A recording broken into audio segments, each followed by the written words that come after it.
యిర్మీయా గ్రంథాన్ని మనం చూస్తూ ఉన్నాం. యిర్మీయా గ్రంథంలో సిద్కియా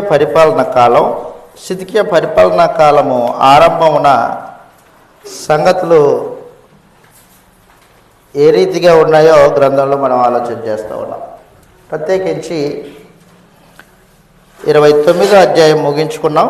30వ అధ్యాయాన్ని మనం ఆలోచన చేస్తాం. యిర్మీయా గ్రంథము 30వ అధ్యాయం. 30వ అధ్యాయంలో ఆదరణ కలిగించే మాటలని తెలియజేశాడు. ఆదరణ, శుభవార్త చెప్తానన్నాడు కదా, ఆ శుభవార్త సంగతుల్ని తెలియజేస్తూ ఉన్నాడు. ఏంటి శుభవార్త అంటే, చెరలో ఉన్న వారిని తిరిగి తీసుకొని వస్తాను. చెరలో ఉన్న వారిని తిరిగి తీసుకొని వచ్చిన తర్వాత వారికి రాజును నియమిస్తాను. వారి మధ్యలోనే ఒక వ్యక్తిని పుట్టించి వారి మీద రాజుగా నియమిస్తాను అని పరమందున్న దేవుడు యిర్మీయా ప్రవక్త ద్వారా తెలియజేస్తూ ఉన్నాడు. యిర్మీయా గ్రంథము 30వ అధ్యాయం 1వ వచనం నుండి చదువుతాం. ఇలాగ రాయబడింది: యెహోవా యొద్ద నుండి వచ్చి యిర్మీయాకు ప్రత్యక్షమైన వాక్కు, ఇశ్రాయేలు దేవుడైన యెహోవా ఇలాగ సెలవిచ్చుచూ ఉన్నాడు, అదిగో రాబో దినములలో నేను ఇశ్రాయేలు వారును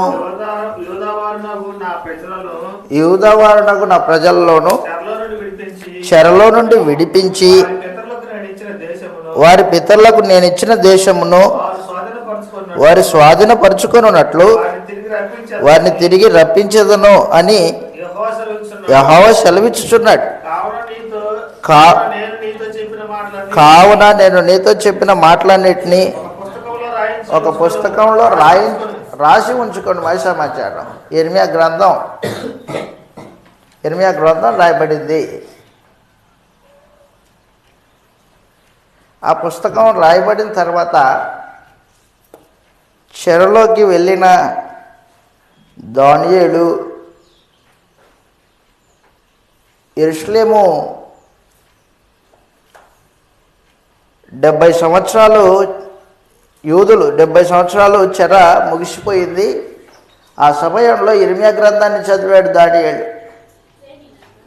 దానియేలు గ్రంథం 9వ అధ్యాయం 1వ వచనం. దానియేలు గ్రంథం 9వ అధ్యాయం 1వ వచనం ఈ మాటలు రాయబడ్డాయి.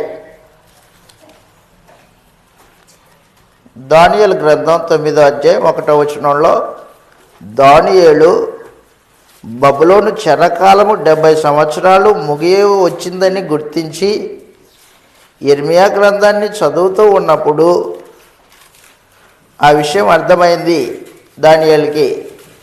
దానియేలు గ్రంథం 9వ అధ్యాయం 1వ వచనం: మాదీయుడగు 1వ వచనం, 9వ అధ్యాయం 1వ వచనం. మాదీయుడగు దర్యావేషు అహష్వేరోషు యొక్క కుమారుడైన దర్యావేషు కల్దీయుల పైన రాజాయను. అతని ఏలుబడిలో మొదటి సంవత్సరం మందు దానియేలను నేను యెహోవా తన ప్రవక్తయగు యిర్మీయాకు సెలవిచ్చి తెలియజేసినట్టు యెరూషలేము పాడుగా ఉండవలసిన 70 సంవత్సరములు సంపూర్తి అగుచున్నవని గ్రంథముల వలన గ్రహించి తిని అది సమాచారం. కాబట్టి దానియేలు యిర్మీయా గ్రంథాన్ని చదివాడు, చెరలో ఉండి చదివాడు. ఆ యిర్మీయా గ్రంథమే నేడు మన చేతిలో ఉంది. మీకు అర్థమవుతుందా? మన చేతిలో ఉన్న బైబిలు పురాతనమైనది, మనుషులు కల్పించింది కాదు. అది మనుషులు కల్పించింది అయితే ఎప్పుడో భూగర్భంలో కలిసిపోవాల్సి వచ్చింది, కలిసిపోయేదే. ఇది మనుషులు కల్పించింది కాదు.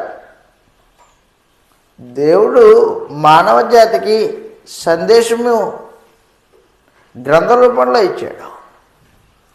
కాబట్టి యిర్మీయాకి తెలియజేస్తాడు, యిర్మీయా నీకు తెలియజేసిన ఈ సందేశాన్ని అంతా ఒక పుస్తకంలో రాసించు.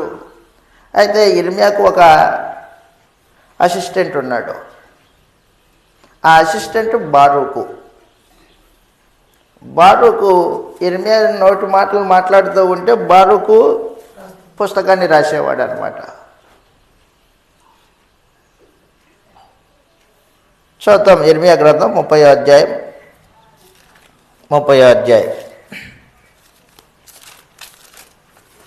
ప్రత్యేకించి 4వ వచనంలో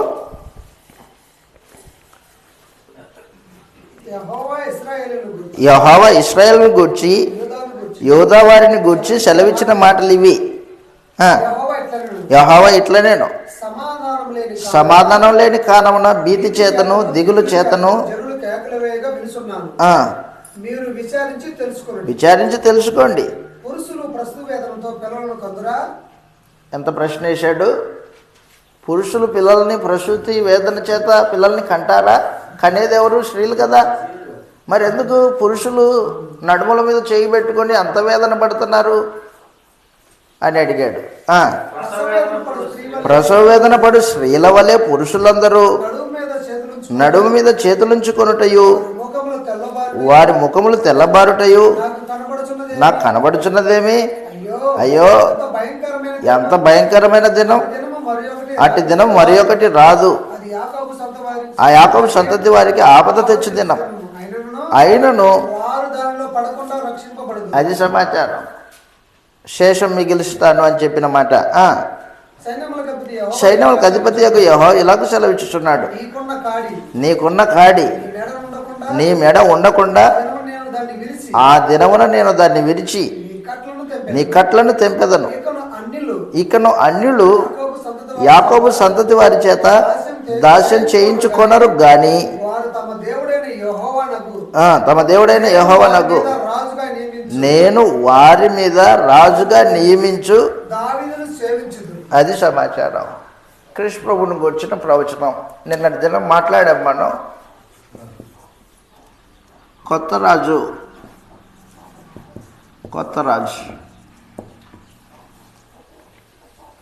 వారి మధ్యలోనే పుట్టిస్తాను, వారి మధ్యలో పుట్టిన వాడే వారికి రాజుగా ఉండును. 30వ అధ్యాయం 21వ వచనం. ఇర్మియా గ్రంథము 30వ అధ్యాయం 21వ వచనంలో వారిలో పుట్టినవాడు వారికి రాజుగా ఉండును. వారి మధ్యన పుట్టినవాడు ఒకడు వారిని ఏలును. యేసు ప్రభువుని గురించిన ప్రవచనం అన్నమాట అది.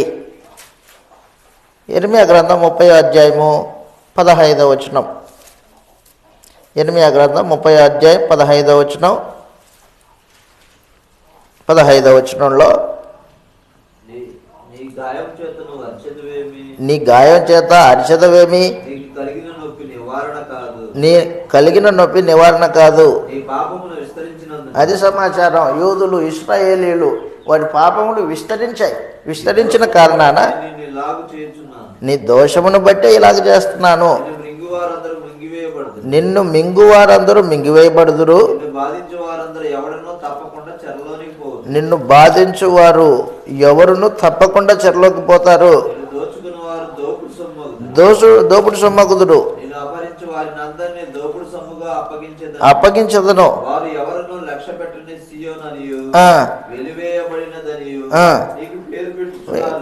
మీకు పేరు పెట్టుచున్నారు.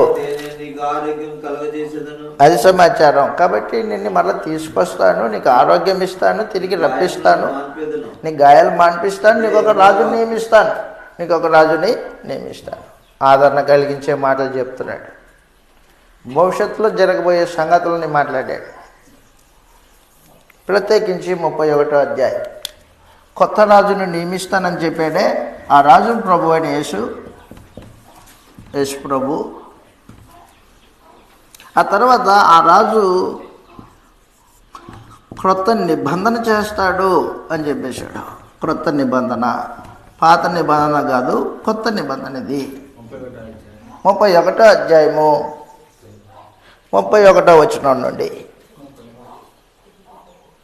31వ అధ్యాయం 31వ వచనం నుండి చదువుతాను. ఇదిగో నేను ఇశ్రాయేలు వారితోనూ యోధా వారితోనూ కొత్త నిబంధన చేయు దినములు వచ్చుచూ ఉన్నవి. ఇదే యెహోవా కొత్త నిబంధన చేస్తాను. అది ఐగుప్తులో నుండి వారి పితరులను రప్పించిన దినమున వారి చేయి పట్టుకొనిన దినమును నిబంధన వంటిది కాదు. వ్యత్యాసం మాట్లాడాడు. పాత నిబంధనకి కొత్త నిబంధనకి వ్యత్యాసం మాట్లాడాడు, వ్యత్యాసం తెలియజేశాడు. ఇర్మియా గ్రంథం 31వ అధ్యాయము క్రొత్త నిబంధన చేయబడుతుంది అని దేవుడు ఇర్మియా ప్రవక్త ద్వారా ముందుగానే తెలియజేయబడిన అధ్యాయం అది. కాబట్టి ఈ రోజున మనము ఈ సమయంలో ప్రత్యేకించి ఈ తరగతిలో కొత్త నిబంధనకి పాత నిబంధనకి మధ్య వ్యత్యాసాలు చూస్తాం. పాత నిబంధన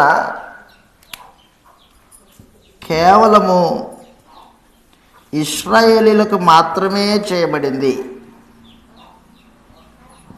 కేవలము ఇశ్రాయేలీలకు మాత్రమే చేయబడింది. భూమి మీద అనేకమైన దేశాలు ఉన్నాయి, అనేక దేశాలకు చేయబడింది కాదు. అది కేవలం ఇశ్రాయేలీలతో మాత్రమే దేవుడు చేసుకున్న నిబంధన ఇది. ద్వితీయోపదేశకాండము 5వ అధ్యాయం 3వ వచనం.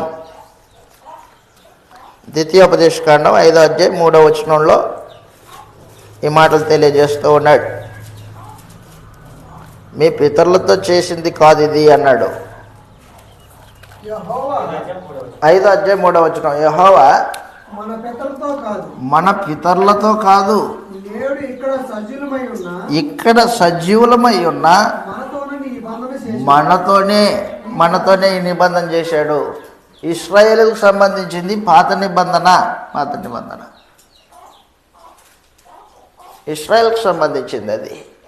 భూమి మీద మోయాబీలు, అమ్మోనీయులు, కనానీయులు, ఇష్మాయేలీయులు అనేక మంది జనాంగం ఉన్నారు.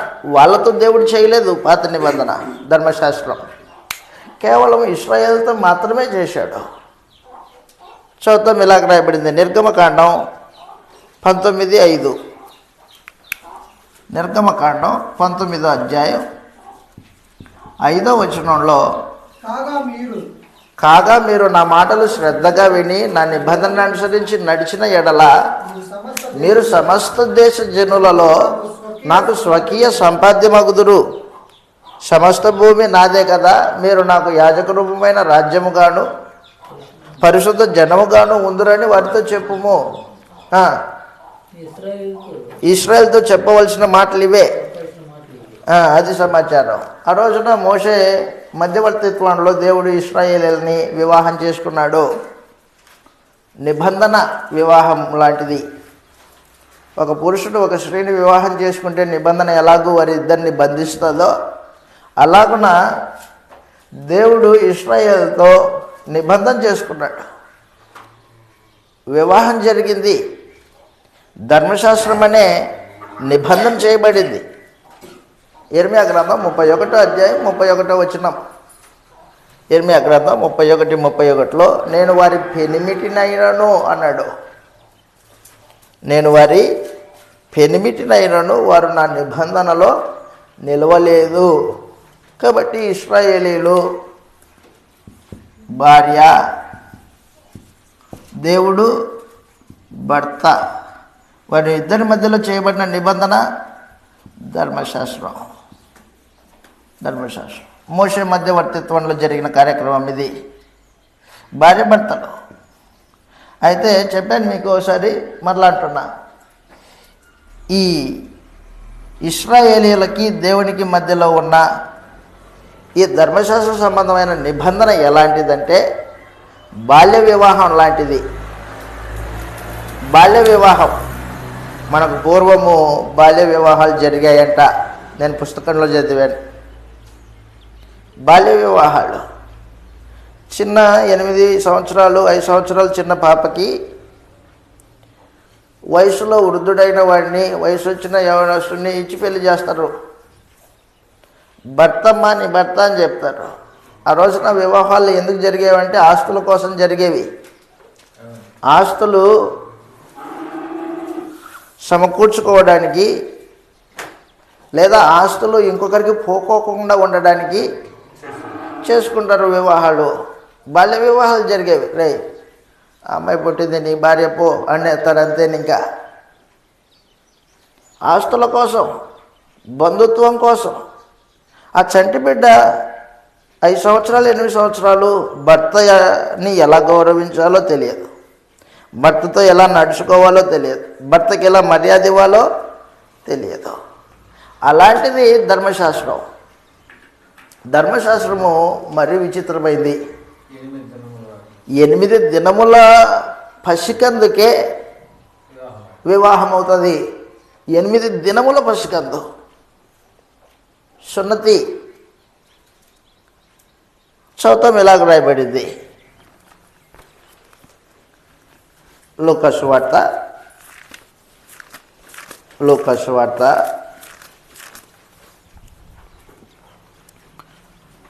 1వ అధ్యాయం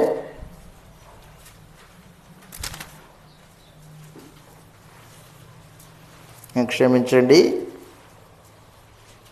యేసు ప్రభుకి సున్నతి జరిగే కార్యక్రమం చదువుతాం. ఎలాగ రాయబడింది? 2వ అధ్యాయము 27వ వచనం, 21వ వచనం. లూకా సువార్త 2వ అధ్యాయం 21వ వచనంలో ఆ శిశువుకు సున్నతి చేయవలసిన 8వ దినమున వచ్చినప్పుడు, అది సమాచారం. 8 సంవత్సరాల వయసున్న మగబిడ్డలకి సున్నతి చేస్తారు. గోప్యంగా చర్మాన్ని కత్తిరిస్తారు. 8వ దినమున సున్నతి చేస్తాడు. పుట్టి 8 రోజుల బిడ్డకి సున్నతి జరిగిందంటే నిబంధనలోకి వచ్చాడు. నిబంధనలోకి వచ్చిన వాడు, ఆ చంటి బిడ్డ ఎదిగే కొద్దీ తల్లిదండ్రులు ఏం చేయాలంటే, నాయన నువ్వు దేవునికి నిబంధన సంబంధమైన ప్రజవి, నీ దేవుడైన యెహోవా ఆయనే దేవుడు, ఇంకొక దేవుడు లేడు అని ధర్మశాస్త్రంలో ఇదిగో ఈ 10 ఆజ్ఞలు నేర్పించాలి.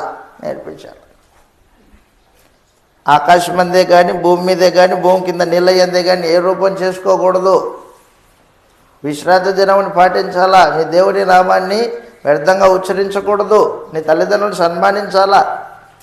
నీ పొరుగువాడిని దేనిని ఆశించకూడదు, వ్యభిచరించకూడదు, దొంగిలించకూడదు, అబద్ధ సాక్ష్యం పలకూడదు.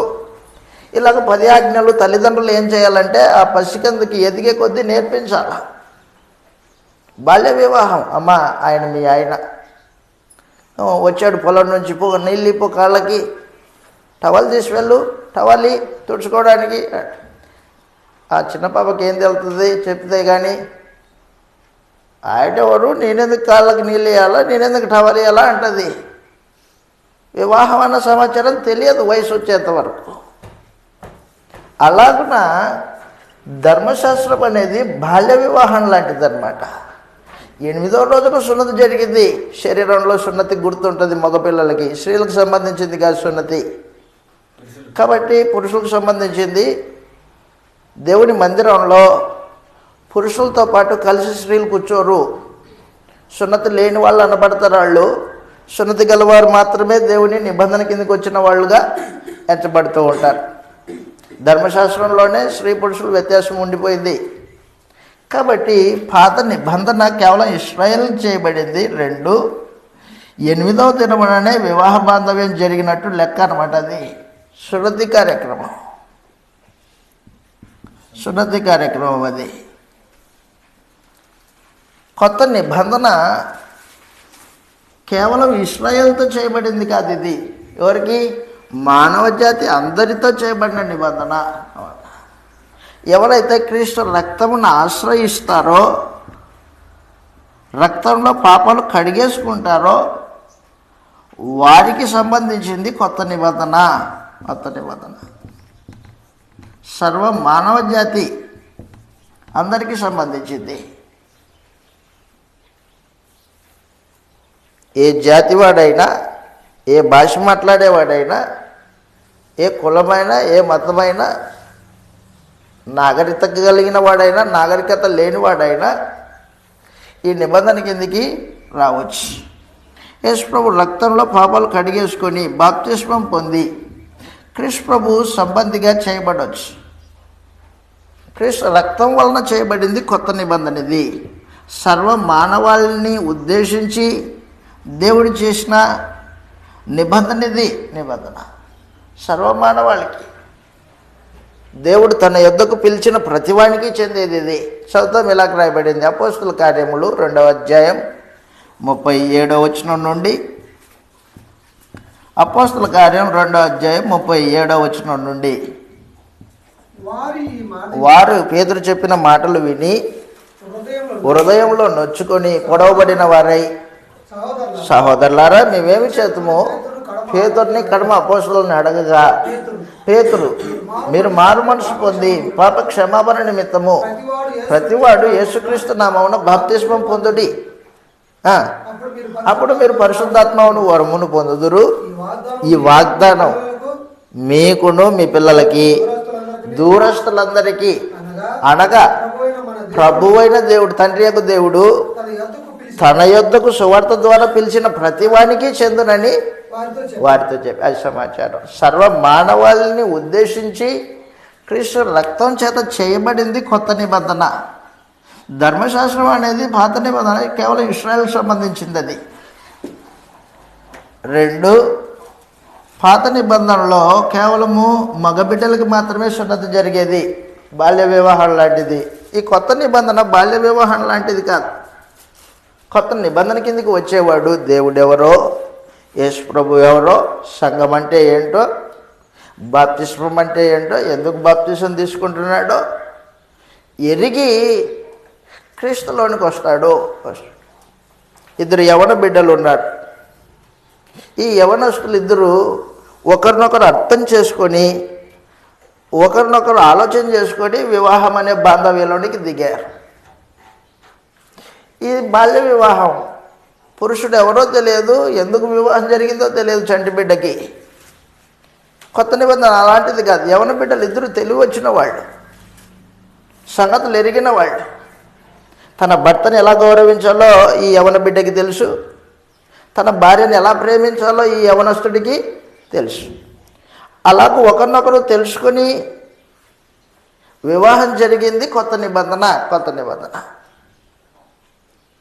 యేసు ప్రభు ఎవరో, దేవుడు ఎవరో, సంఘం అంటే ఏంటో, దేవుని రాజ్యం అంటే ఏంటో, ఆ వాతావరణంలో ఎలాగ ఉండాలో ఇవేవి తెలియకోకుండా ఒకడు కొత్త నిబంధన కిందికి రాలేడు. అవి తెలుసుకొనే దాంట్లో ప్రవేశించాలి. చదువుతాం. ఇలాగ గ్రంథంలో రాయబడింది. ఇర్మియా గ్రంథం 31వ అధ్యాయం 33వ వచనం. ఇర్మియా గ్రంథం 31వ అధ్యాయం 33వ వచనంలో, ఇర్మియా గ్రంథం 31వ అధ్యాయం 33వ వచనంలో, ఈ దినములైన తర్వాత నేను ఇశ్రాయేల్ వారితోనూ యూదా వారితోనూ చేయబో నిబంధన ఇదే, వారి మనసులో నా ధర్మవిధులు ఉంచెదను, వారి హృదయం మీద దాన్ని వ్రాసెదను. యెహోవాకిదే, నేను వారికి దేవుడినై ఉందును, వారు నాకు జనులగుదురు. వారు మరి ఎన్నడును యెహోవాను గురించి బోధ నొందుతామని తన పొరుగు వారికి గాని ఉపదేశం చేయరు. ఎందుకు ఉపదేశం చేయరు? తెలుసుకునే వచ్చినోళ్ళు. మరి చెప్పాల్సిన పని లేదు. ఈయన దేవుడు, ఈయన ప్రభువు, ఈయన దేవుని రాజ్యం, ఈ సంఘం చెప్పాల్సిన పని లేదు తెలిసినోడికి. అది బాల్య వివాహం కాబట్టి తల్లిదండ్రులు బిడ్డ ఎదుగుతూ ఉండంగానే ధర్మశాస్త్రాన్ని బోధించాలా. నీ దేవుడు యెహోవా, ఆయన ఇచ్చినది ధర్మశాస్త్రము, నిబంధన అనుసరించి బతకాల, చచ్చిపోయేంతకాలం ఆయన్ని సేవించాలా. నీ పూర్ణ మనసుతో, నీ పూర్ణాత్మతోనూ ఆయన్ని ప్రేమించాలా. నీ పొరుగు అని దేన్ని ఆశించకూడదు. నేర్పించాలి. అక్కడ ఇక్కడ నేర్పించవలసిన పని లేదు. ఎందుకంటే యవన బిడ్డ వయసు వచ్చింది, తెలివి వచ్చింది, భర్త పట్ల ఎలా నడుచుకోవాలో ఆమెకు తెలుసు. చెప్పనక్కర్లేదు. ఆ రీతిగానే క్రొత్త నిబంధనలో ఎరిగి వివాహంలోనికి దిగిన వారి పరిస్థితి ఇది. ఎరిగిన వారి సంగతులు. సున్నతి బాప్తిస్మంలో సున్నతి జరిగింది. ఆ రోజున 8వ దినమున సున్నతి జరిగింది. అది పాత నిబంధన. బాప్తిస్మం అనేది ఒకడు సంగతులు తెలుసుకొనే బాప్తిస్మం తీసుకోవాలి. ఈ బాప్తిస్మం అనేది క్రీస్తు సున్నతి. ఈ క్రీస్తు సున్నతి స్త్రీ పురుషులు అనే భేదం లేకోకుండా అందరికీ జరిగేది ఇది.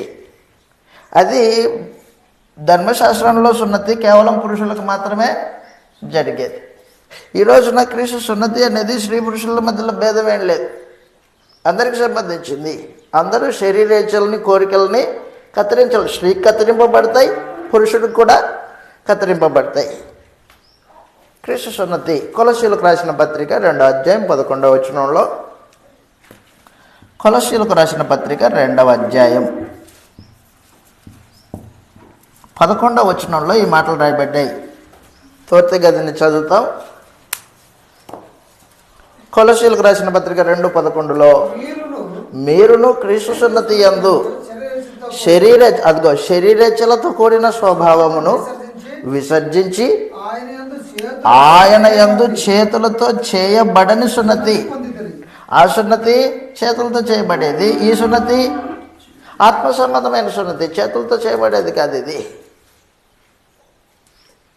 శరీరేచ్ఛలు కత్తిరింపవుతాయి, స్త్రీకైనా పురుషుడికైనా బాప్తిస్మంలో. ఇక మీదట శరీరేచ్ఛలు నీ మీద అధికారం చేయకోకుండా ఉండడానికి వాటిని విసర్జించే శరీర స్వభావము ఇక మీదట నీకు ఉండకూడదు. ధర్మశాస్త్రం వేరే, కొత్త నిబంధన వ్యత్యాసం అన్నమాట. గల్తీలకు రాసిన పత్రిక 3వ అధ్యాయం 26వ వచనంలో, ఏ భేదం లేదు, యూదుడని లేదు, గ్రీసు దేశస్థుడని లేదు, స్త్రీ అని లేదు, పురుషుడని లేదు, బాప్తిసం పొందిన మనమందరము క్రీస్తుని ధరించుకొని ఉన్నాము అని చెప్పేశాడు. గల్తీ పత్రిక 3వ అధ్యాయం 26వ వచనంలో, యేసు క్రీస్తునందు మీరందరూ విశ్వాసం మూలముగా దేవుని కుమారులై ఉన్నారు. క్రీస్తులోనికి బాప్తిసం పొందిన మీరందరూ క్రీస్తుని ధరించుకొని ఉన్నారు. ఇందులో యూదుడని గ్రీసు దేశస్థుడని లేదు, దాసుడని స్వతంత్రుడని లేదు, పురుషుడని స్త్రీ అని లేదు. యేసుక్రీస్తునందు మీరందరూ ఏకముగా ఉన్నారు. మీరందరూ ఏకంగా ఉన్నారు. బాప్తిస్మం ద్వారా క్రీస్తుని ధరించుకున్నారు. మీరు స్త్రీ అని లేదు, పురుషుడు అని లేదు. స్త్రీ క్రీస్తు వల్లే బతకాల, పురుషుడు కూడా క్రీస్తు వల్లే బతకాల. సంఘంలో పోయి స్త్రీ పురుషులు ఇరువురు క్రీస్తు సారూప్యతలోకి ఎదగాల. నేను స్త్రీని కదా, నాకు బాధ్యత లేదు అనొద్దు. నేను పురుషుడిని కదా, నాకు అంత ఏం లేదు, సువార్తికుడే చూసుకుంటాడు అనొద్దు. విశ్వాసి అయిన ప్రతివాడు క్రీస్తుని ధరించినవాడు. స్త్రీ అని పురుషుడని భేదం లేదు. వాళ్ళు చదువు వచ్చిన వాళ్ళు అండి, మాకు చదువు రాదు, వారు నాగరికత కలిగిన వాళ్ళు, మేము అనాగరికులం, ఇటువంటి భేదం ఏం లేదు. ప్రతివాడు క్రీస్తు సున్నతి పొందిన ప్రతివారు క్రీస్తు సారూప్యతలోకి ఎదగాలి. కొత్త నిబంధన ఇది. కొత్త నిబంధన ప్రత్యేకమైన వ్యత్యాసం ఉంది కొత్త నిబంధనకి పాత నిబంధనకి. కొత్త నిబంధనకి పాత నిబంధనకి ప్రత్యేకమైన వ్యత్యాసం ఏంటంటే, దయచేసి గుర్తుపెట్టుకోండి, వాటి బలుల్లో వ్యత్యాసం ఉంది. బలుల్లో వ్యత్యాసం ఉంది. చదువుతాం ఎలాగ రాయబడింది. హెబ్రీయులకు రాసిన పత్రిక 9వ అధ్యాయం. హెబ్రీయులకు రాసిన పత్రిక 9వ అధ్యాయం. ఆ రోజున పాత నిబంధన బలులు, మేకలు, గొర్రెల యొక్క రక్తము, ఆ రక్తం చేత ధర్మశాస్త్రము, రక్తం చేత చేయబడిన నిబంధన అది. హెబ్రీయులకు రాసిన పత్రిక 9వ అధ్యాయం, ప్రత్యేకించి వచనం చెప్తాను. 9వ అధ్యాయము 18వ వచనం. ఇందుచేత మొదటి నిబంధన కూడా రక్తం లేకోకుండా ప్రతిష్ఠింపబడలేదు. ధర్మశాస్త్రం ప్రకారము మోషే ప్రతి ఆజ్ఞను ఇచ్చుచు నీళ్లతోను గొర్రెబొచ్చుతోను అదిగో హిస్సోపుతోను కోడల యొక్కయు మేకల యొక్కయు రక్తమును తీసుకొని నిబంధన రక్తం ఇదే అని చెప్పుచు గ్రంథం మీదను, ఆ మాట బాగా గుర్తుపెట్టుకోండి, గ్రంథం మీద ప్రోక్షించాడు, ప్రజల మీద ప్రోక్షించాడు, సేవా పాత్రల మీద ప్రోక్షించాడు. సేవాపాత్ర గుడారం మీదను, నాలుగవది గుడారం మీదను సేవాపాత్రలన్నింటి మీద ప్రోక్షించాడు. గొర్రెల యొక్క మేకల యొక్క రక్తం ప్రోక్షింపబడింది. ప్రోక్షింపబడితే నిబంధన కిందకి వచ్చాయి. గ్రంథం నిబంధన, ప్రజలు దేవుని ప్రజలు, నిబంధన ప్రజలు, సేవా పాత్రలు దేవుని సేవ కొరకే ఉపయోగించాలి, వేరే దానికోసం ఉపయోగించకూడదు. గుడారం దేవుని గుడారం అది. ఈ రోజున కొత్త నిబంధన బలుల్లో క్రీస్తు ప్రభు యొక్క బలి యేసు ప్రభు కల్వరి శిలువలో ప్రాణం పెట్టాడు. లూకాసు వార్త 22వ అధ్యాయం 20వ వచనం. లూకాసు వార్త 22వ అధ్యాయం 20వ వచనంలో ఇది నా రక్తం వలనైన కొత్త నిబంధన అన్నాడు. నా రక్తం వలనైన కొత్త నిబంధన. మేకల యొక్క గొర్రెల యొక్క రక్తం కాదు, నా రక్తం. పరిశుద్ధుడు, నిర్దోషి, నిష్కల్మషుడు, పాపుల్లో చేరక ప్రత్యేకంగా ఉన్నవాని యొక్క రక్తం వలన కొత్త నిబంధన చేయబడింది. ఆ ప్రకారమే భోజనమైన పిమ్మట గిన్నె పట్టుకొని, ఈ గిన్నె మీ కొరకు చిందింపబడుచున్న నా రక్తం వలన కొత్త నిబంధన. ఇదిగో నన్ను అప్పగించువాని చెయ్యి బళ్ళ మీద ఉంది అని చెప్పేసి. కాబట్టి కృత నిబంధన క్రీస్తు ప్రభు రక్తం చేత చేయబడిన నిబంధన. రక్త నిబంధన అది దైవ మానవుల మధ్యలో సమాధానాన్ని తీసుకొస్తుంది. గొర్రెల యొక్క మేకల యొక్క రక్తము దైవ మానవుల మధ్యలో సమాధానాన్ని తీసుకురాలేదు. గొర్రెల యొక్క రక్తము, మేకల యొక్క రక్తము మనుషుని యొక్క పాపాన్ని కడిగివేయలేదు. దానికి ఆ శక్తి లేదు. ఎందుకంటే ఆ గొర్రె బలవంతంగా తీసుకురాబడుతుంది. ఆ గొర్రె తన రక్తం వలన మానవ జాతికి కలిగే లాభం ఏంటో దానికి తెలియదు. కానీ ప్రభువైన యేసు గొర్రెపిల్ల తను శిలువ మీద మరణించితే ఆయన రక్తం వలన మనుషులకి మేలు కలుగుతుంది, పాపక్షమాపణ కలుగుతుందని ఎరిగిన వాడే ఇష్టపూర్వకంగా శిలువను కౌగిలించుకున్నవాడే యేసు ప్రభు. ఇష్టపూర్వకంగా శిలువమానికి ఎక్కినవాడు. వ్యత్యాసం. అదేమో బలవంతంగా తాడు పెట్టి లాగుతారు, ప్రభువైన యేసేమో ఇష్టపూర్వకంగా వెళ్ళాడు.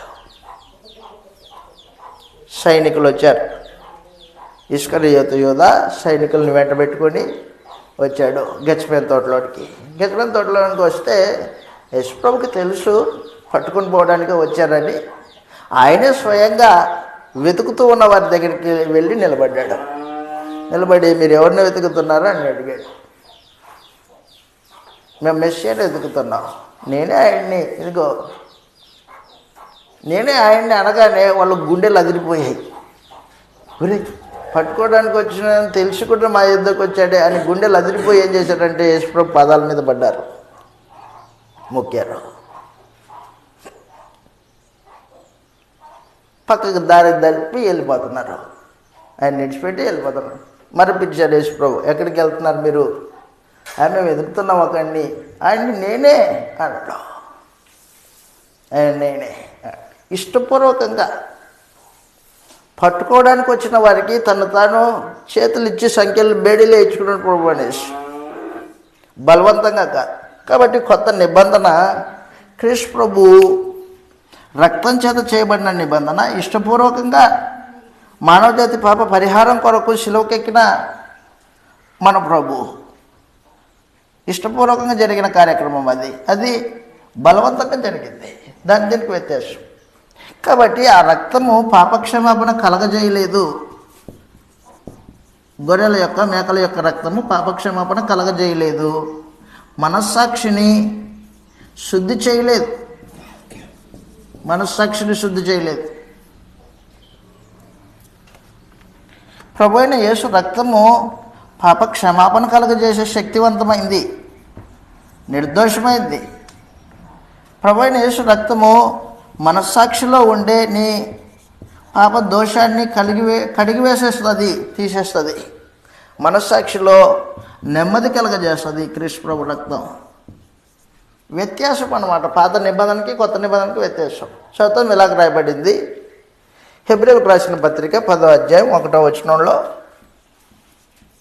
హెబ్రీయులకు రాసిన పత్రిక 10వ అధ్యాయం 1వ వచనం. ధర్మశాస్త్రము రాబోచున్న మేలుల ఛాయ కలదియే కానీ నిజస్వరూపం కలిగింది కాదు. అది నిజం కాదు, ఛాయ, నీడ. రాబోయే మేలులు ఉన్న యేసు ప్రభు రక్తం చేత జరిగే మేలులు, ఆ మేలుల ఛాయ కలిగితే కానీ నిజస్వరూపం దాంట్లో లేదు. క్రీస్తులో నిజస్వరూపం ఉంది, అది చెప్పాడు. ధర్మశాస్త్రము రాబోచున్న మేలుల ఛాయ కలిదే కానీ నిజస్వరూపం దాంట్లో లేదు. ఆ యాజకులు, పాత నిబంధన యాజకులు ఏటేటా అర్పించు ఒకటే విధమైన బలులు వాటిని తెచ్చేవారికి ఎన్నడే సంపూర్ణ సిద్ధి కలగదు మనుషుడికి. ఒకవేళ అలా చేసి ఉంటే సేవించేవాడు ఒక్కసారే శుద్ధపరచబడి వారి మనస్సాక్షికి పాపజ్ఞప్తి ఇక ఉండదు. కాబట్టి అది సమాచారం. బలులు మానేస్తారు, కానీ ఆ బలులు అర్పించబడుట చేత ఏటేటా పాపాలు జ్ఞాపకానికి వస్తున్నాయి. ఏలయనగా ఎడ్ల యొక్కయు మేకల యొక్కయు రక్తము పాపాలు తీసివేట అసాధ్యం. అది సమాచారం. పాపాలు తీసేయలేదు, దానికి శక్తి లేదు. అది శక్తి లేదు. శక్తి కలిగి ప్రభు యేసు రక్తం పాప క్షమాపణ దయచేసింది. నా యందలి విశ్వాసం ద్వారా మనుషులు పాప క్షమాపణ పొందుతారు. ఎఫెసీ పత్రిక 1వ అధ్యాయము 7వ వచనం. ఎఫెసీలకు రాసిన పత్రిక 1వ అధ్యాయం 7వ వచనంలో ఆయన రక్తం వలన విమోచన అనగా మన పాపములకు మన అపరాధములకు క్షమాపణ మనకు కలిగి ఉన్నది అని చెప్పాడు. దేవుని కృప మహేశ్వర్యాన్ని బట్టి ఆ ప్రియుని యందు ఆయన రక్తం వలన మనకు విమోచనము అనగా మన అపరాధములకు క్షమాపణ కలిగి ఉన్నది. అది సమాచారం. పాపాలు క్షమించే శక్తి కృష్ణప్రభు రక్తానికి ఉంది. అంత మాత్రమే కాదు, మనస్సాక్షిని శుద్ధి చేసే శక్తి కూడా యేసుప్రభు రక్తానికి ఉంది. మనస్సాక్షిని నెమ్మది కలిగిస్తుంది. హెబ్రీయులకు రాసిన పత్రిక 9:14, 9వ అధ్యాయం 14వ వచనంలో మనస్సాక్షిని శుద్ధి చేసేది యేసుప్రభు రక్తం. 9:14 ఈ హేతువు చేత చదవండి. నిత్యుడకు ఆత్మ ద్వారా తను దేవునికి నిర్దోషిగా అప్పగించుకున్న క్రీస్తు రక్తము నిర్జీవ క్రియలను విడిచి జీవం కలిగిన దేవుణ్ణి సేవించున్నట్లు మీ మనస్సాక్షిని ఎంతో ఎక్కువగా శుద్ధి చేయును. అని సమాచారం. వ్యత్యాసం, బలుల్లో వ్యత్యాసం అయిపోయిన తర్వాత ధర్మశాస్త్రం అనేది రాతి పలకల మీద రాయబడిన నిబంధన. అది రాతి పలకల మీద రాయబడింది. 2 రాతి పలకలు తీసుకొని వచ్చాడు మోషే కొండ మీద నుంచి. ఆ రాతి పలకల్లో ఒక దాని మీద 5 ఆజ్ఞలు, మరొక దాని మీద 5 ఆజ్ఞలు ఉన్నాయి. మొత్తం 10 ఆజ్ఞలు దేవుని చేతితో రాయబడిన రాతి పలకలు. ఆ రాతి పలకల మీద ఉన్న ఆజ్ఞలు ఇశ్రాయేల్ దగ్గరికి తీసుకొచ్చాడు, కానీ ఇశ్రాయేల్ యొక్క హృదయంలోనికి అవి వెళ్ళలేకపోయాయి. రాతి పలక మీద నుండి ఇశ్రాయేల్ హృదయంలోకి వెళ్ళాలి అని దేవుడిచ్చాడు, కానీ ఇశ్రాయేల్ యొక్క హృదయంలోనికి ధర్మశాస్త్రం పోలేదు. అందుకే వాళ్ళు పాపం చేయడం మానలేదు. కానీ కొత్త నిబంధన రాతి పలకల మీద ఇవ్వబడిన నిబంధన కాదు. అది మనస్సులోనూ హృదయముల మీదను రాయబడిన నిబంధన. చదువుతాం, ఇలాగ రాయబడింది. కొరింథీయులకు రాసిన 2వ పత్రిక 3వ అధ్యాయం కొరింథీయులకు రాసిన 2వ పత్రిక 3వ అధ్యాయం 3వ వచనంలో 3వ అధ్యాయం 3వ వచనం.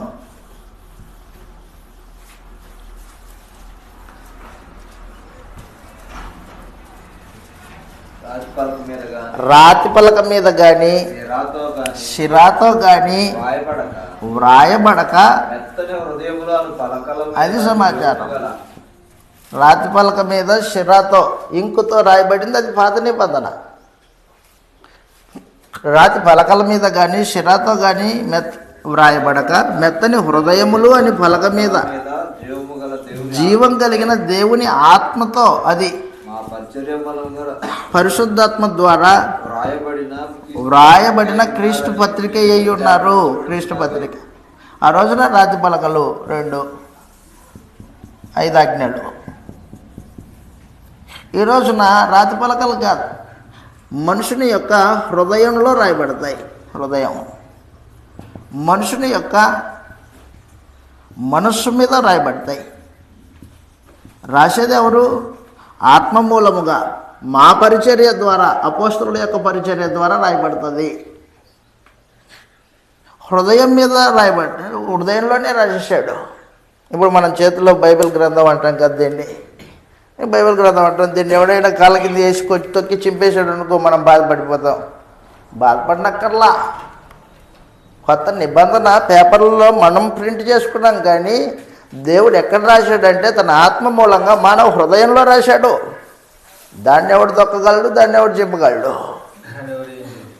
అయితే విచిత్రం ఏంటంటే, బాప్తిసం పొందిన నీకు నీ హృదయంలో దేవుడు కొత్త నిబంధన ఇచ్చాడన్న సంగతే నీకు తెలియకోకుండా బతుకుతున్నావు. అది వచ్చింది విచిత్రం.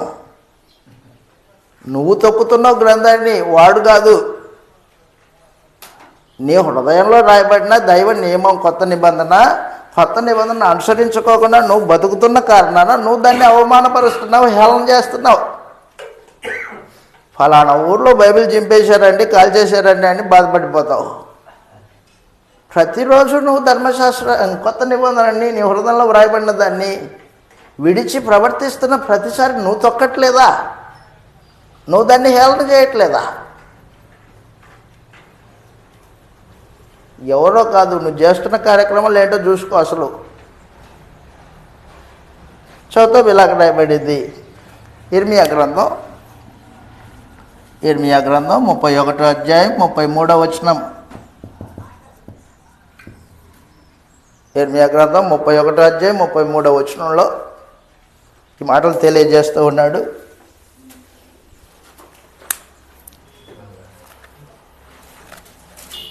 క్రొత్త నిబంధన చేయు దినములు వచ్చి ఉన్నవి,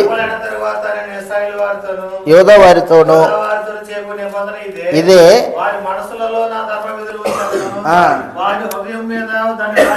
హృదయం మీద రాస్తాడంట కొత్త నిబంధన. హృదయము భావోద్వేగాలకి నిలయం. భావోద్వేగాలకి నిలయం హృదయం. నీ కోపము, నీ ప్రేమ, భావోద్వేగాలు, నీ సంతోషము, నీ దుఃఖము, ఇవన్నీ భావోద్వేగాలు అంటారు. ఈ భావోద్వేగాలు ఎక్కడ పుడతాయి? హృదయంలో పుడతాయి. ఇప్పుడు దేవుడు ఏం చేశాడంటే నీ భావోద్వేగాలు క్రొత్త నిబంధన నియమం ప్రకారంగా ఉండాలని హృదయంలోనే లెక్కించేశాడు. నువ్వు ప్రేమిస్తున్నావంటే నిబంధన ప్రకారంగా ప్రేమ ఉండాలి నీది. నువ్వు సంతోషపడుతున్నావంటే నిబంధన ప్రకారమైన సంతోషం ఉండాలా. నువ్వు బాధపడుతున్నావంటే నిబంధన సంబంధమైన బాధ ఉండాలా. నీ సొంత ఇష్టాలు, నీ శరీర సంబంధమైన ఆలోచనల చేత ఏదో నువ్వు కోరుకున్నావు, అది జరగలేదు, జరగబోయేసరికి బాధపడతావు. దేవుడు నాకేం చేయలేదంటావు. అరే బాబు, నీ హృదయంలో రాయబడిన నిబంధన నీకు తెలుసు. నీకు నిబంధన ప్రకారంగా నీ భావోద్వేగాలు ఉండాలి. నీ ప్రేమ, నీ సంతోషము, నీ బాధ, నీ దుఃఖము నిబంధన ప్రకారంగా ఉండాలి. దైవ చిత్తానుసారమైన దుఃఖము రక్షణార్థమైన మారు మనసుని కలగజేస్తుంది. దైవ చిత్తానుసారమైన దుఃఖమై ఉండాలి. అప్పుడు నిబంధన సంబంధమైన జీవితమై ఉంటుంది. తర్వాత రెండో పలక ఏంటి? రెండో పలక మనసులో ధర్మ విధులు ఉంచాడు అన్నాడు. మనసు ఏం చేస్తుంది తెలుసా మీకు? మనసు ఏం చేస్తుందో మీకెందుకు తెలియదు? మనిషి అయిన ప్రతివాడికి మనసు ఉంది. అది ఏం జరిగిస్తుందో జీవిత అనుభవమే. ఏం చేస్తుందో అది ఆలోచనలకు నిలయం మనస్సు. ఆలోచనలకు నిలయం. నీ ఆలోచనలు పుట్టేది మనసులో పుడతాయి.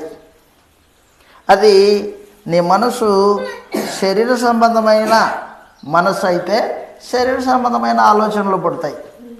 నీ మనస్సు ఆత్మ సంబంధమైనది అయితే ఆత్మ సంబంధమైన ఆలోచనలు పుడతాయి. ఇప్పుడు నీవు నిబంధన సంబంధివి కాబట్టి, నిబంధన మనసులో రాయబడింది కాబట్టి నీ ఆలోచనలు సంపూర్ణంగా కొత్త నిబంధనానుసారంగా ఆత్మ సంబంధంగా ఆలోచనలు ఉండాలి.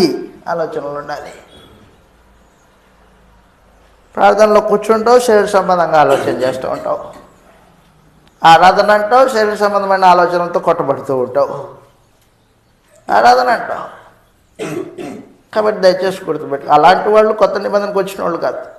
కొత్త నిబంధన కిందకి వచ్చిన వాళ్ళు ఆత్మ సంబంధమైన మనస్సు కలిగి నిత్య జీవార్థమైన జీవితాన్ని జీవిస్తారు. రోమీయులకు రాసిన పత్రిక 8వ అధ్యాయం 5వ వచనంలో ఈ మాట రాయబడింది. రోమీయులకు రాసిన పత్రిక 8వ అధ్యాయం 5వ వచనంలో, రోమీయులకు రాసిన పత్రిక 8వ అధ్యాయం 5వ వచనంలో శరీరానుసారమైన మనస్సు, శరీరానుసారులు శరీర విషయం మీద మనస్సుంతురు, ఆత్మానుసారులు ఆత్మ విషయముల మీద మనస్సుంతురు. శరీరానుసారమైన మనస్సు మరణము, ఆత్మానుసారమైన మనస్సు జీవమును సమాధానమునై ఉన్నది.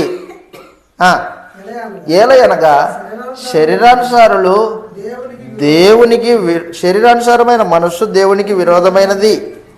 వారు దేవుని ధర్మశాస్త్రమును లోబడరు, ఏమాత్రము లోబడరు అంట. వాళ్ళు శరీరానుసారులు లోబడరు, వాళ్ళు నిబంధనకు లోబడరు. నిబంధన లేదు కదా వాళ్ళకి. నిబంధన కలిగిన వాడైతే ఖచ్చితంగా లోబడతాడు చెప్పాడు అనమాట.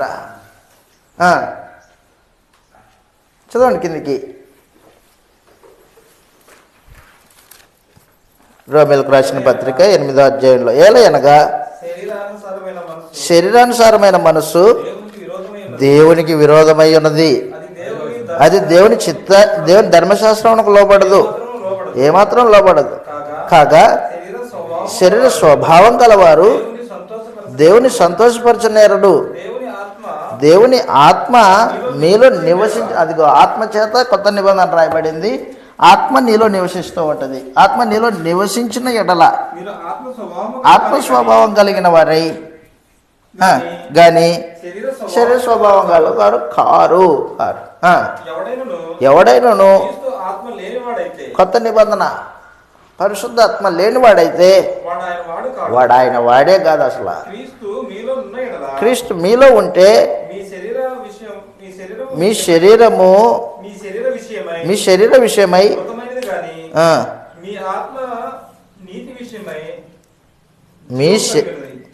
క్రీస్తు మీలో నివసించిన ఎడల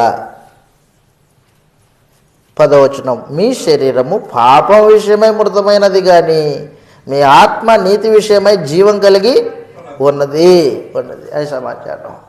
కాబట్టి కొత్త నిబంధన మనసు మీద రాశాడు. ఇక మీదట నువ్వు శరీర సంబంధంగా బతకొద్దు, శరీర సంబంధమైన స్వభావం కలిగి బతకొద్దు, ఆత్మ సంబంధంగా బతుకు, ఆత్మ సంబంధంగా ఆలోచన చెయ్యి. నువ్వు క్రీస్తుతో పాటు చనిపోయి తిరిగి లేపబడ్డావు. కొలస్సీలకు రాసిన పత్రిక 3వ అధ్యాయం 1వ వచనంలో, కొలస్సీలకు రాసిన పత్రిక 3వ అధ్యాయం 1వ వచనం, కొలస్సీలకు రాసిన పత్రిక 3వ అధ్యాయం 1వ వచనంలో ఈ మాట రాయబడింది. మీరు క్రీస్తుతో కూడా మృతి పొందిన వారైతే, క్షమించండి, మీరు క్రీస్తుతో కూడా లేపబడిన వారైతే పైన వాటిని వెతుకుతారు. దేవుని కుడిపార్శ్వమున కూర్చొని ఉన్నాడు. పైన ఏమున్నాయి? పైన పరలోకం ఉంది, దేవుడు ఉన్నాడు, అదృశ్యమైన ఉన్నాయి.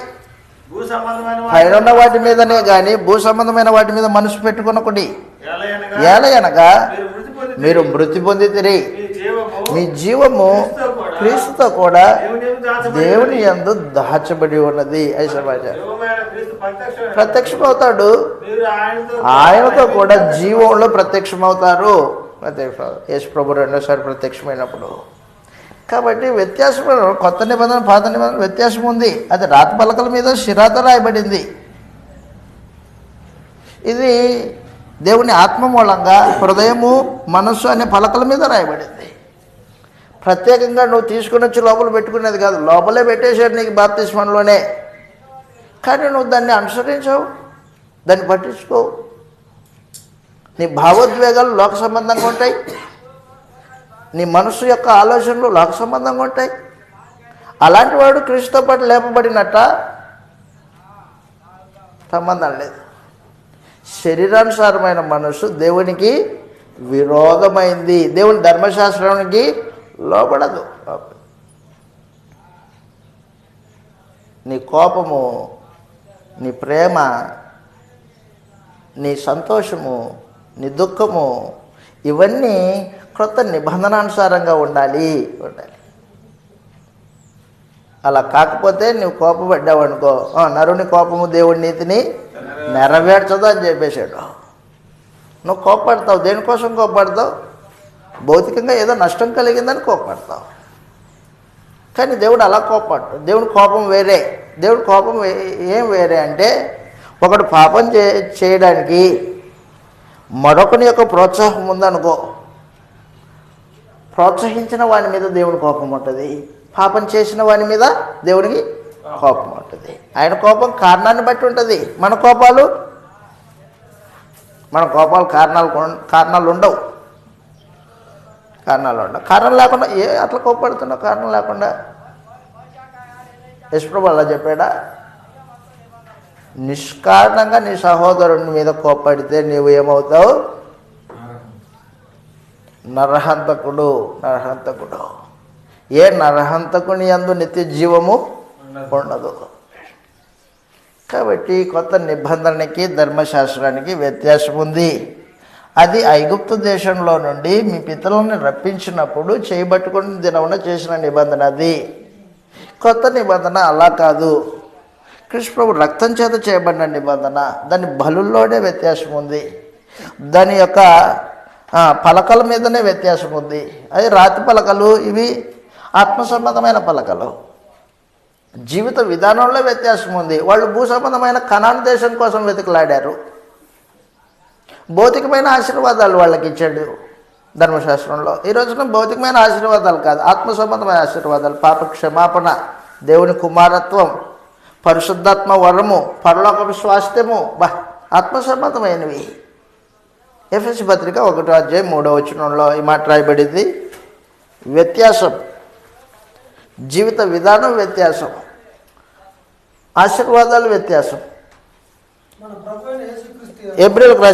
ఎఫెసీలకు రాసిన పత్రిక 1:3 మన ప్రభు అయిన యేసుక్రీస్తు యొక్క తండ్రియగు దేవుడు స్తుతింపబడును గాక. ఆయన క్రీస్తునందు పరలోక విషయంలో ఆత్మ సంబంధమైన ప్రతి ఆశీర్వాదాన్ని నీకు అనుగ్రహించేశాడు. ఆశీర్వాదాన్ని ఇచ్చేశాడు, అయిపోయింది.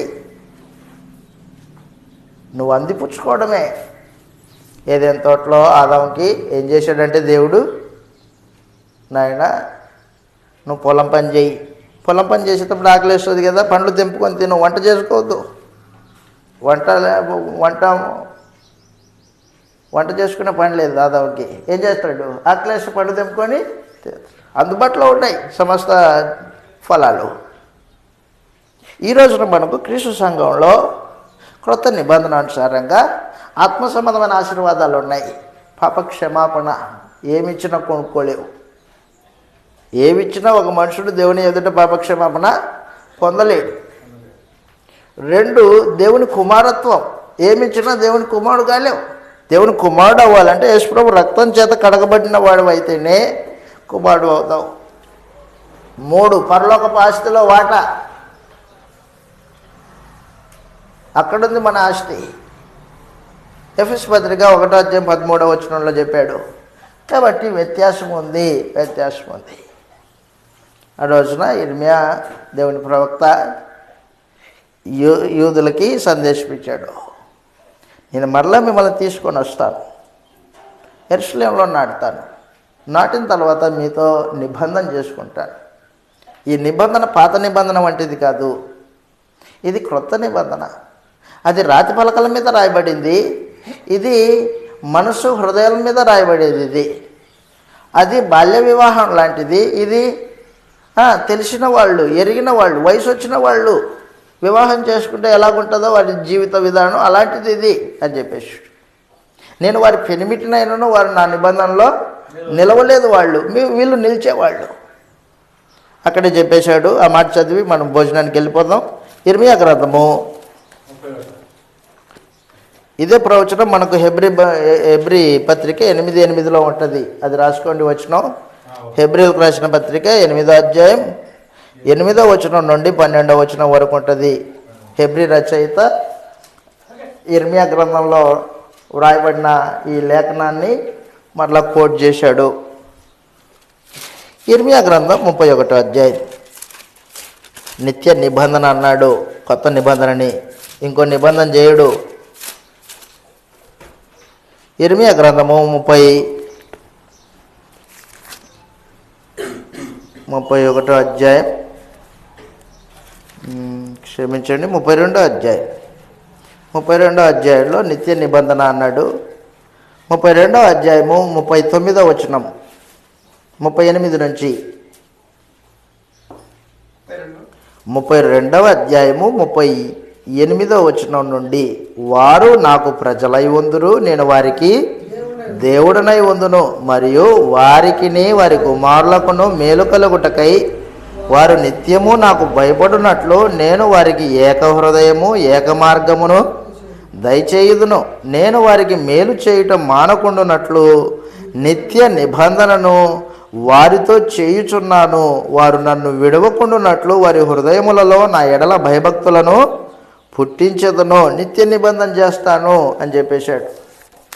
బయటికి తీసుకొచ్చి నిత్య నిబంధన చేస్తాను. హెబ్రీలకు రాసిన పత్రిక, క్రీస్తు రక్తం చేత చేయబడిన నిబంధన, రక్త నిబంధన, అది కొత్త నిబంధన. హెబ్రీలకు రాసిన పత్రిక 13వ అధ్యాయం. హెబ్రీలకు రాసిన పత్రిక 13వ అధ్యాయము, 13వ అధ్యాయము ప్రత్యేకించి వచనము 20వ వచనం. గొర్రెల గొప్ప కాపరి అయిన యేసు అను మన ప్రభువును నిత్యమైన నిబంధన సంబంధమగు రక్తమును బట్టి మృతులలో నుండి లేపిన సమాధానకర్తయగు దేవుడు యేసుక్రీస్తు ద్వారా తన దృష్టికి అనుకూలమైన దానిని మీలో జరిగించుచు ప్రతి మంచి విషయములలో తన చిత్త ప్రకారం చేయుటకు మిమ్మును సిద్ధపరచును గాక. యేసుక్రీస్తుకు యుగయుగములకు మహిమ కలుగును గాక. ఆమేన్ అన్నాడు. అక్కడ అన్నాడు, ఏమన్నాడు? యేసుప్రభుని గురించి, గొర్రెల గొప్ప కాపరి అయిన యేసు అను మన ప్రభువును నిత్యమైన నిబంధన సంబంధమగు రక్తం. అది గొర్రెల యొక్క రక్తం, అది వేరే. ఇది కొత్త నిబంధన, ఇది కృష్ణ ప్రభు రక్తం, అమూల్యమైన రక్తం చేత చేయబడిన నిబంధన. యేసు ప్రభు యొక్క రక్తాన్ని చూచి దేవుడు ఏం చేశాడంటే నా పాపాలని క్షమించాడు. కృష్ణ రక్తం లేకపోతే మన పాపాలు అలాగే నిలిచి ఉంటాయి.